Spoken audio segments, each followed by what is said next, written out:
Hello student, स्वागत है आपका हमारे यूट्यूब चैनल दी फिजिक्स वाई यूपी पर। आज हम बात करेंगे कि इलेक्ट्रिक जो करंट होती है, वैद्युत धारा, वह कौन सी क्वांटिटीज होती है। ठीक है, हम बात करते हैं पहले इलेक्ट्रिक करंट की। इसको बोलते हैं हम विद्युत धारा। यह जो होता है कौन सी राशि होती है। देखिए, राशियां जो होती है आपके पास दो तरह की होती है। एक होती है वेक्टर क्वांटिटीज, दूसरा होता है आपका स्केलर क्वांटिटीज। ठीक,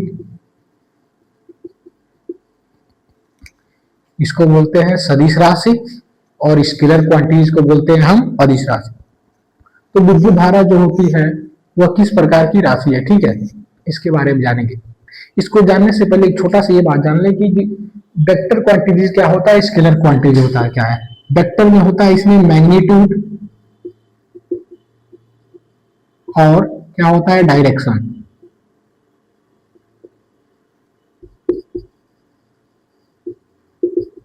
यानी वेक्टर क्वांटिटीज क्या होता है कि those quantity which have both magnitude and direction. ठीक, और जबकि जो हमारे पास स्केलर क्वांटिटीज होता है जिसमें ओनली वन क्या होता है, हमारे पास मैग्नीट्यूड होता है। ठीक है, तो हम बात करते हैं क्या वैद्युत धारा जो होती है किस प्रकार की, जो हमारे पास राशि होती है। ठीक है, सपोज करें हमारे पास एक वायर है, इसमें हमने 5 एम्पियर की धारा जो है करंट फ्लो कराया। ठीक, अब देखते हैं कि इसमें क्या है, ये 5 क्या है, उसका मैग्नीट्यूड है, उसका परिमाण है। ठीक है, और हम वैद्युत धारा की दिशा जनरली जानते हैं कि इलेक्ट्रॉन के प्रवाह की दिशा के विपरीत होता है। ठीक है, लेकिन इसमें क्या हो रहा है, दिशा भी हमारे पास है, इसकी दिशा इलेक्ट्रॉन के प्रवाह के दिशा के विपरीत होता है। और जब इसमें मैग्नीट्यूड है, इस हिसाब से इसमें डायरेक्शन और मैग्नीट्यूड दोनों है, इस हिसाब से इसमें वेक्टर क्वांटिटी होना चाहिए था। लेकिन क्या होता है, यह वेक्टर क्वांटिटीज न होकर के स्केलर क्वांटिटी यानी अदिश राशि होती है। ठीक है, कैसे, क्योंकि इसका एक दूसरा डिफिनेशन आता है कि वेक्टर क्वांटिटीज क्या होती है कि वे राशियां होती है जिसमें जो अब वेक्टर के योग के नियम का पालन करती है। ठीक है, जो वेक्टर के योग के नियम का पालन करती है उसको बोलते हैं, जो वेक्टर के योग के नियम का पालन करती है उसको बोलते हैं वेक्टर क्वांटिटीज। और जबकि स्केलर क्वांटिटी क्या होता है, जो बीजगणितीय योग के नियम का पालन करती है। बीजगणितीय योग का मतलब होता है प्लस माइनस, ऐसे गुणा भाग, योग है तो केवल प्लस रहेगा। ठीक है ना।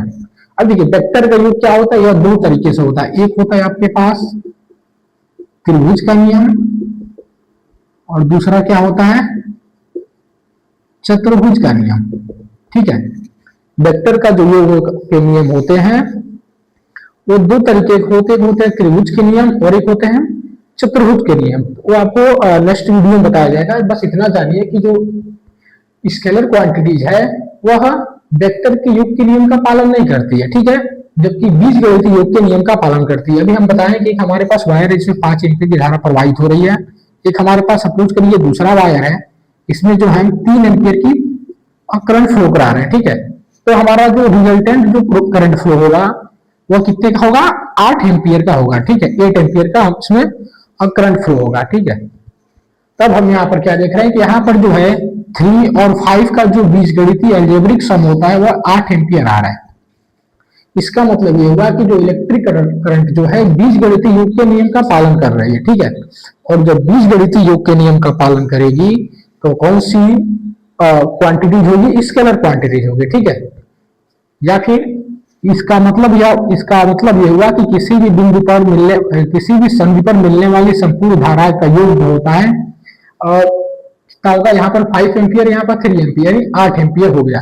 ये कैसे हुआ, अभी इसके आगे जो है आपका एक चैप्टर आता है, इसी में पढ़ाया जाएगा किरचॉफ का प्रथम नियम। ठीक है ना, किरचॉफ का जो नियम होता है उसको बोलते हैं और धारा का नियम भी बोलते हैं। उसमें ये बताया जाएगा कि कैसे ये 8 हो गया। ठीक है, वह फिलहाल इतना जानिए कि जो विद्युत धारा होती है वह एक प्रकार की स्केलर क्वांटिटी होती है, अदिश राशि होती है। क्यों, क्योंकि यह वेक्टर के योग के नियम का पालन नहीं करती है, या बीजगणितीय योग के नियम का पालन करती है। ठीक है, अगर ये समझ में आया हो तो मेरे चैनल को लाइक सब्सक्राइब जरूर कीजिएगा।